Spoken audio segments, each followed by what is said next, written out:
It's about that time. Pre-record on my count. 7, 6, 5, 4. Here we go, Roger. Then with the coach, Mickey Clayton on Insights. Two eyes in the middle. INSiiGHTS, where we always talk the talk. Testing. Got you. You got me? I do. Insight Sports Talk. 1, 2, talk that talk. Insight Sports Talk. Traveling the country for the biggest stories in collegiate sports. Bringing you the news that will impact every college athlete in America. From the Ivy League to the SWAC, Big Sky to the Big Ten, Notre Dame, FAMU, Miami or Maine. No university is too big, no college too small. We tell it all. Insight Sports Talk with your hosts, the coach, Mickey Clayton, bringing you insight on all the latest stories from all the biggest names in collegiate sports. Welcome, Rick. How you doing, young man? What's happening, Coach? Man, I always tell you, if it was doing Tell me something good. Oh, man, Rick, just the fact that I know you is something good. Rick, you my hero. Coach, you was my hero before I knew what a hero was, man. Oh, you got to stop. You a legend in D.C., boy. I know about you. Legend in my own mind. Oh. Legend in my own mind. At least it wasn't before your time. See, you were still good. Hey, Coach, before we get started, man, I want to send a special shout out. What up, Noops out there? What up, yo? There you go. There you go. Always remembering Hope the y'all frat. safe doing y'all thing, bro. Rick, tell me. We ended up the month of January. They finishing up. The Pro Bowl is going on, and that probably has to be the least watched All-Star game out of all the professional sports. Man, the thing about the Pro Bowl is this. I mean, it's not football. I mean, they're out there, but they're not really trying to hit nobody, except Sean Taylor did. Rest in peace, Sean. But other than that, I mean, they're just trying to get through it. I mean, it's an honor for some of those guys. It's a vacation for most of them. They're just trying to get through the game, get through this, and go on back out on the beach. Then why even have it? Why are you even perpetrating a fraud on it? Well, I mean, it is there to help celebrate football. I really liked the game when it was at the end of the year, after the Super Bowl, and the guys from the Super Bowl could participate. Mm-hmm. I thought that gave a better. More people showed up. I mean, a lot of people didn't back out of the game there. And even though it still was a lot of light hitting and all, but it culminated the year. Right. I mean, this kind of breakup in the middle of right before the Super Bowl is not celebrating the Super Bowl. I just wish they'd move it. I think there's a need for it. I think we can still have it. We should do some tweaks to it. Have a 7:07 game or have a skip. Hey, remember that show, the Superstar? Mm-hmm. Where the running backs and everybody would do like 40-yard dashes, and people, the linemen could do the weightlifting or whatever, bench presses. I mean, there's things you could do to spice this thing up. I mean, I would love to see a 7:07 game. I think it'd be more entertaining than what they're doing now, but that's just me. No, but anything would be better than what they're doing now, Rick, because it sucks. I mean, and they try to leave it in Honolulu so the guys people will come out there and be able to have a vacation and hang out a little bit, but Rick, that game is terrible. I can't watch it. I mean, it's on, but I'm not paying attention to it. I mean, there's no hitting. And that's why we love football, because of the physicality of the sport. Right. And no receiver is afraid to go across the middle. No quarterback is worried about getting hit from the blind side. I like the 7-on-7 idea because when you see the young guys playing 7-on-7 during the summer, they're rocking and rolling doing that thing.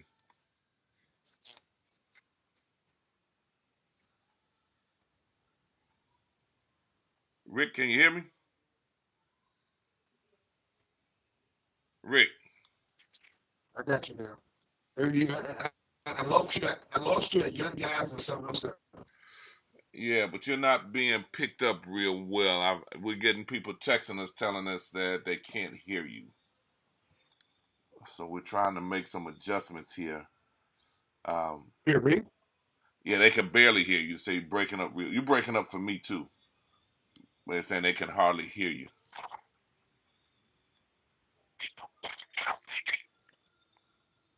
I'm sorry, fam. I don't know what's going on. Okay, we'll keep working on it as we go, and they'll keep us informed there. But the 7-on-7 is just, it's really a lot of fun when you watch the young kids. When I've seen that a few times, I've really enjoyed watching that. Yeah, because they're going up and down, and there's no pretense in there's no pretense in hitting. There's no, all they're doing is throwing and catching, and the DBs are trying to make moves, are trying to stop them. I think that in itself would make this game better. Yeah, see, now everybody, now I can't say for hockey because I don't watch hockey, so I don't know how that comes across. I don't watch hockey that much. I can talk about hockey. Okay. Tell us about the All-Star game in hockey. Well, they changed it up this year. They went 3-on-3 for their the whole game was 3-on-3. They were thinking would make it more exciting, and there was some more scoring involved. But the thing with hockey is similar to football, where since this is in the middle of the season, they're not going to be hitting. There's no checking. There's no slamming against the walls. The defense is minimal, but it's up and down. So that's more exciting. That in itself. And the goalies, I mean, they're getting bombarded. But, I mean, hey, it's all good. I mean, we love offense. This is a society that loves offense. So the hockey works. Well, tell me this. Who has the best day before the game? Baseball, basketball, hockey.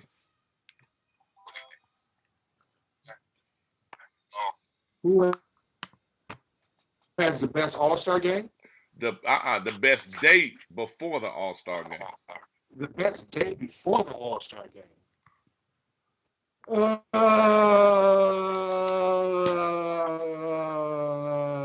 I would have to say NBA. I still like even though people don't like the slam dunk competition, I still like that, and the skills competition. I love the skills competitions. I would say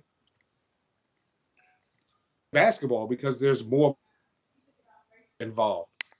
I mean, with baseball, you run contest, the home run derby. Football doesn't do anything. Hockey has its own skill contest, which is okay, but basketball for me, hands down. Hands down, I don't agree with you. Chicks dig the long ball. Doggone baseball with the home run derby, you can't get in there. That thing is pretty interesting. That draws a lot of fans, kids of all ages, little boys dreaming about hitting home runs.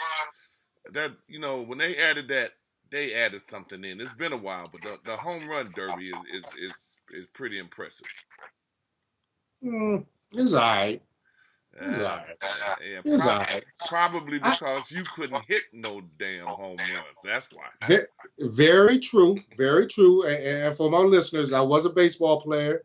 Tried to walk on it, fam, but that didn't work out. But I was definitely a singles who could stretch it into a doubles hitter. That was my specialty. At least you honest. I couldn't hit the long ball, but chicks still dug me. It was all good. It was all good, huh? Yeah, they like the long ball, baby. No, They like the long ball.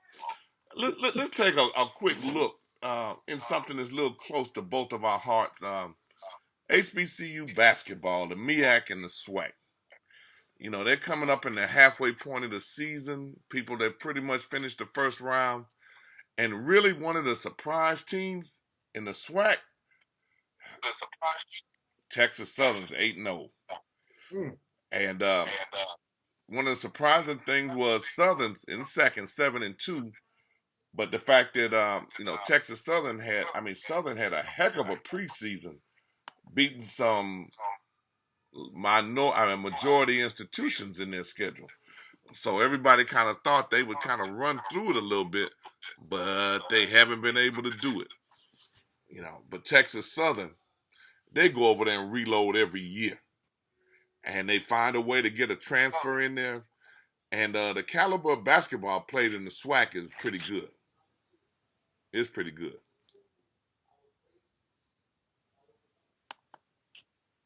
But that's one thing that's good about Southern is that they're establishing themselves as a basketball program. Not just best amongst the HBCUs, but for them to take that next step, they're going to have to make a run in the tournament, and so. And for Texas, right now is good. I mean, because, conference play, coach, conference play is rough because the other team. Right. Whereas when you play out of conference, the other school really doesn't know you. They may have some film on you, but they don't know you. They don't know your tendencies. Mm-hmm. So I can see why Texas Southern is able to get out like they have been so far. But the cream rises to the top. Or the non-conference games, that tells you that says a lot about your team to me. That tells you where your team is. And barring injury, I expect Southern to be there at the end. And traditionally they have been. And early in the year they had a win over Mississippi State at Mississippi State. They beat Wyoming earlier, lost to Memphis by 5 at Memphis. They represented the league real good. And then when they played Texas Southern first game after Christmas, Texas Southern put it on them, baby. They beat them by 22. Hey, as a coach, did you like the Christmas break? Yes and no. What I liked about it was we would try to schedule a tournament or series of games away from where we generally played so that the guys would, have a chance to see and experience something they didn't see and experience before. Preferably, if you could, you try to get in a tournament because it was real hard to beat the home team, but you would hope that, either in the first round or consolation game that you would play somebody other than the host team where they want a neutral floor and you at least have a chance to break even. Mm-hmm. You try to do it where you gave the guys usually Christmas Eve, Christmas Day, and back on the 26th getting after it because you would trust that they would do what they need to do to stay in shape with their kids, and they generally didn't. And if you were like I was at Christmas, I was in Cleveland, and there were days when I was in Cleveland, I'm trying to run down the street in the snow, where the doggone trucks have just went through to make a little path because you knew when you got back to practice you were going to absolutely die. So as a coach, you don't really take that time off. You're working and getting ready, but you try to make it at least a positive experience for the guys and the girls when I was coaching. Mm-hmm. Mm-hmm. But does the breakup? I mean, if you're doing bad, I would think the break could help. It can help re-energize some people. But if you're on a roll, I would think sometimes that break could just almost force you to go back. You can lose a couple of steps. Well, actually, what would happen is usually when you came back after Christmas, you were in conference play. So you always broke your schedule into 3 parts. You had your preseason, your would you play most of your non-traditional conference opponents. Then you had your conference schedule. Then you had your conference tournament. And so at the end of the day, you would try to get, which was difficult sometimes when you weren't successful, to get their guys' confidence ready that it was now time for conference play. And it just always, it really breaks my heart a lot of time that we have basketball teams that, in trying to make money, they have to play so many guarantee games. And it's just really hard on our programs to be successful like that. Yeah, especially in other sports. I mean, in basketball, I think it's easier. And why I say that is it's still 5 players on the court at the same time, and the physicality isn't as much as in that other sport where they got the helmets and they're going at it, and you have 5-star players up and down a roster against guys who aren't 5-star players. And I think that's a total mismatch. And I know this is a subject that we could talk about forever, but I'm with Billy Joe when it comes to a lot of these guarantee games in football, because I think it's a mismatch, and I think the players can seriously get hurt. And not to mention, it can mess up your conference season if you get 1 or 2 key players hurt. But we're on basketball, so I'm going to leave that for another show. Well, no, yeah, we can leave it for another show, but that's a real touchy spot with me. And I always felt like, you could play basketball and play guarantee games and get drilled and get beat to death and wouldn't nobody care, say too much. But the football team play a guarantee game, then everybody all upset. Oh, we don't have any business playing them. Oh, we shouldn't do that. But your basketball program can go and lose 7, 8 of them in a row, and there's no outcry, no outage, nobody upset about it. They just keep it moving. Yeah. I don't like the start that fam used to have, especially when I was a student there, as well as a few years afterwards, when they would play their first 10 games against the SEC. And I'm like, okay, we have one guy who might be a 7th man on this squad against this Arkansas squad at the time.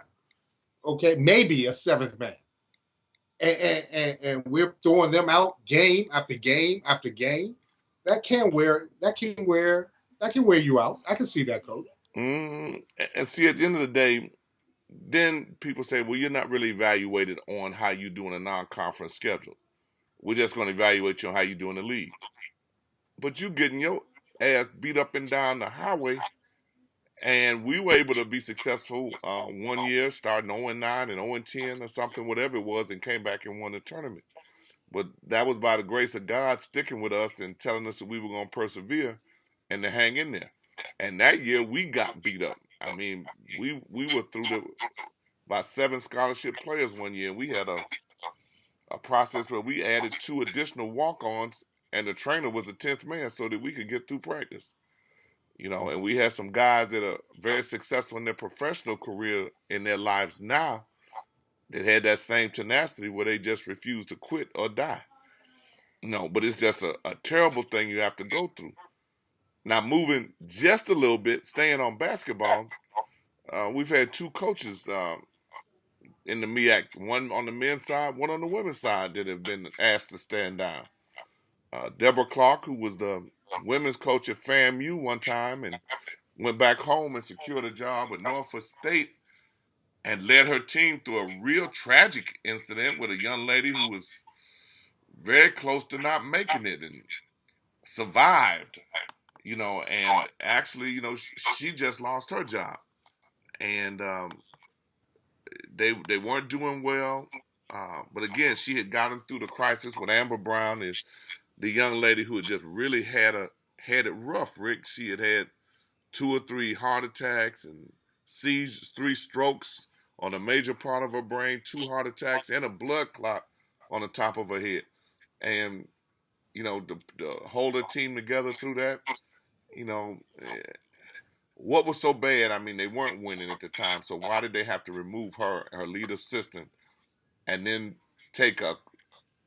make the interim coach the assistant men's coach and moved him over? That was just very odd to me. That was just very odd. I don't understand a lot of moves in the season, especially in the season. Why are you doing it now? What's the purpose of that? Did you promise? It makes you think there's some underlying factors there, which I hate to say because I don't know, but it just is very odd when something just comes up and you fire someone in the middle of the season. I just don't see a turnaround generally once you do that. It doesn't happen. I don't understand college athletics. Heck, it happens in the pros too, but as with your Cleveland Cavaliers, but I don't necessarily agree with that philosophy unless there's something else going on. And that's what it would make you think, especially dealing with what she dealt with the team, with Amber, and trying to keep them together. And the reality of it is that there's a lot of things more important and more significant than winning and losing basketball when you're dealing with these young people and you're dealing with life and death. Then we have, on the other hand, just this week, one of my all-time favorite coaches and a real class individual, Cy Alexander, who won the MEAC tournament his first year at North Carolina A&T. About 3 years later, they couldn't let him finish the season out. And Cy, on the other hand, has had some tragedy. One of the things he did when he took the job at A&T was to be closer to his mother. His mother passed. His wife has passed. He dealt with tragedy year after year that would bring you to your knees. And they couldn't let him finish out the season. Now they're looking out after him in terms of him being he's now announcing games and things like that. But Cy is a class act. I have the utmost respect for him. When he was at South Carolina State, we had some battles, and he had a real good program there. And he's just a quality individual that represented himself everywhere he went and was a leader of men that you would be proud to have your son play for him. That's the kind of individual that Cy has been and has always been. Yeah, Coach Alexander, I do remember a long time South Carolina State coach, and he always appeared to be that guy, that guy you could turn to if you needed anything. He would seem to be willing to help anyone, not just his players, but anyone who needed help. He seemed like that guy. And for that to happen as well, I mean, you just wonder who's running the shows sometimes. What are they thinking? Come on, guys. I mean, again, as you said, it's more than just wins and losses, especially at this level. Okay, you have to teach these young people to be men and women. And that's what a lot of old school coaches did. Right. So it's sad the way this is going.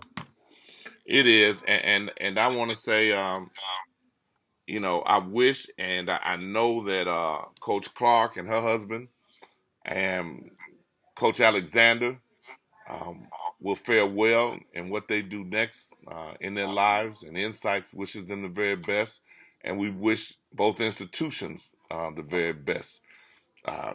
A&T is very similar to A&M in terms of how they handle and do things, and I think that they'll do right by Coach Alexander. And for him, he's close to home, and I'm sure that he'll make some decisions and things on what he wants to do and what path he wants the rest of his life to take. And I've been in communication with him, and he just overwhelms me with the way that he carries himself, and always exemplary, and for that, Insights wishes them the best of luck. Very good. Now, Rick, your other sport is getting ready to come up. Baseball is getting ready to get started with spring training. You know, we're talking about the NFL draft as soon as we get through the Pro Bowl. But we got the NBA All-Star game coming up. What is your feel on how the league has transpired itself or carried itself? What's been your major surprise so far? My major surprise is Kobe Bryant on this farewell good tour. I mean, come on now. For 19 seasons, Kobe's been the Black Mamba. He doesn't care about anybody. The only thing he cares about is winning. Now that he's averaging 8 points a game, he's going to be starting in the All-Star game, which I can understand. I have no problems with that. But he should just retire. After the All-Star game, put his shoes in the middle of the court and say sayonara, because to see a superstar, a guy who's won 5 rings, who's done great things in the league, to see him going out like this is horrible. Is that what you would do, Rick? You'd say sayonara?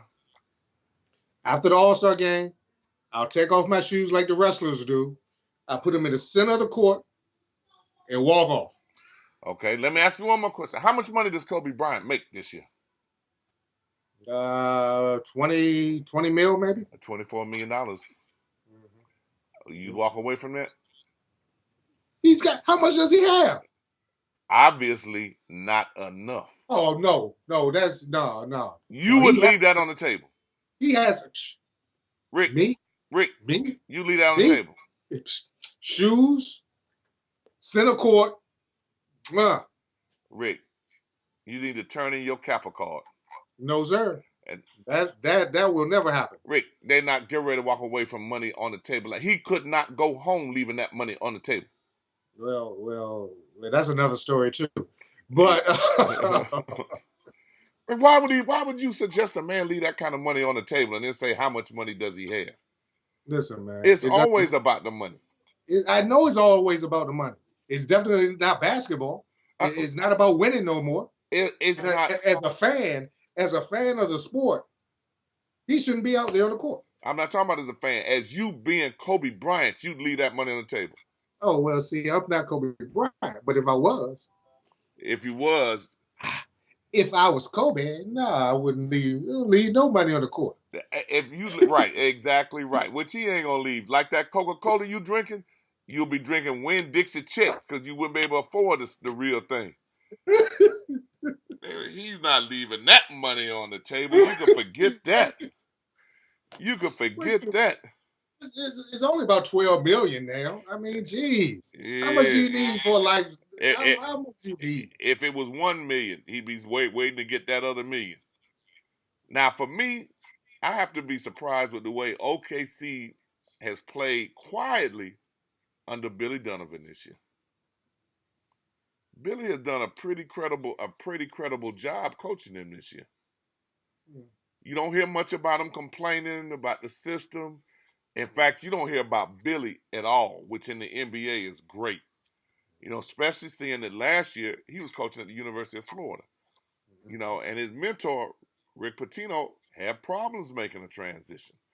Now, a lot of the guys who made the transition have had difficulty, but Billy, he's doing a decent job with those guys over there. You know, you're a Russell Westbrook fan. You know, I like a point guard who can score but sets other people up. I always think Russell looks out for himself too much. But they're playing okay. You know, I think they're playing the way they have played and the way they have been lately. I won't be surprised if Durant leaves and goes back to D.C. to finish out his career. Yeah, I sure didn't say that to get that grin that came on your face then. No, I don't think that's going to happen. I really don't. I think there's too many teams that could be winners before the Wiz. But you're right, Billy. He hasn't said, you haven't heard much from over there, and it is because they're winning. Why they're low key though, I think, is because of the start that Golden State has had, the start that San Antonio has had, the trouble that the Clippers are having.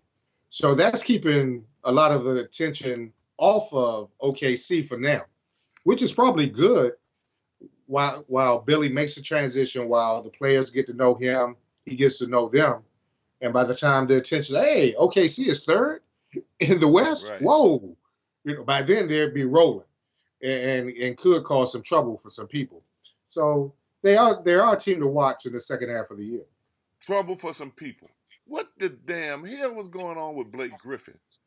What? We cannot end this show without talking about what was going on with him. Nobody hits the equipment guy, follows him outside, and gives him a beat down like that. What can he? They say it was about a woman. Duh. The only thing he could say about a woman is that she, was doing some stuff that Blake didn't want to hear she was doing. But why the beat down like that? The equipment manager knows everybody's business. So why would he do that? He was in his feelings. Simple. He was in his feelings. And when guys get in their feelings about the fairer half, anything is possible. They lose their minds. And Blake has lost his mind. So he will sit out because he broke his hand another 6 weeks and probably a few after that, because the NBA's not going to let that go. They better not. Right. One of the NBA guys were talking about it on the show. And they said those managers and trainers, they treated really very poorly anyway. And for him to do that, he's lost a lot. I get so attached to sports because of all the stuff that's going on in everyday life that you don't want to see every day. You read about a murder, assault, terrorist attacks. Sports is your venue, your avenue away from that, your relaxation time that you don't have to deal with that. And though our athletes are a microcosm of society, you just don't want to deal with looking at those guys doing the same things that everybody else does. We know that having more money doesn't give you more sense. We already know that. Sure. But what the damn hell are you thinking to go back outside? Usually there's a little break in there, so you walking outside thinking about it. So that's not impulsive. Oh my gosh! Stupid. You can't fix stupid. You can't, and that was stupid. And now Blake has probably lost his Kia commercials. He's done so much damage to himself because of this one incident that it's going to take a while for him to rehabilitate it. It's a shame. And what about the team? The team seems like they're playing a lot better without him. Well, what are they, like 8-1 without him, 9-1 without him this year? Right. And that might come around contract time. Yeah, that might come around. People are giving him another chance because he's so talented, and they've given people who've done crazier stuff than him another opportunity. Yeah, and Doc Rivers is there. He's dealt with crazy before, so he knows how to do. He can handle that situation. But it seems like there's always something with the Clippers. Always something with the Clippers. I'm with you on that. Well, Rick, we're gonna draw this to a close, and we'll get ready. New month coming in tomorrow, and I guarantee you, by the time we talk again, something else crazy will have happened. Super Bowl, baby. Super Bowl. Who you going with? Can you see me? Well, new school, old school, and I'm old school all the way. I'd like for Peyton to go out. I'd like for him to go out on top. He gonna go out all right, but it might not be on top. It might not be on top, huh? It might be on top of a stretcher. Well, if Denver hits like they had, like they were hitting your boy, you say with the Holy Ghost,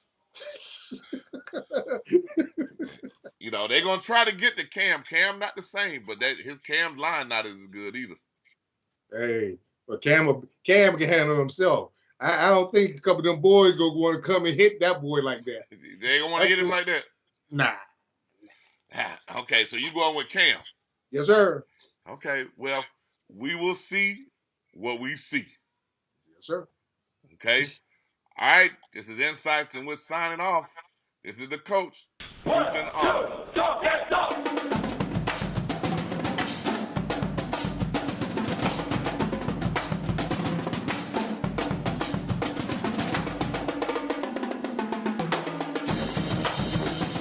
Thanks to the crew. Arnett Moore, our music producer. Julio, the voice of one, our blogger. And our producer, Gerald Tooks of G Squared Productions. Talk to you soon. Insights. Talk that talk.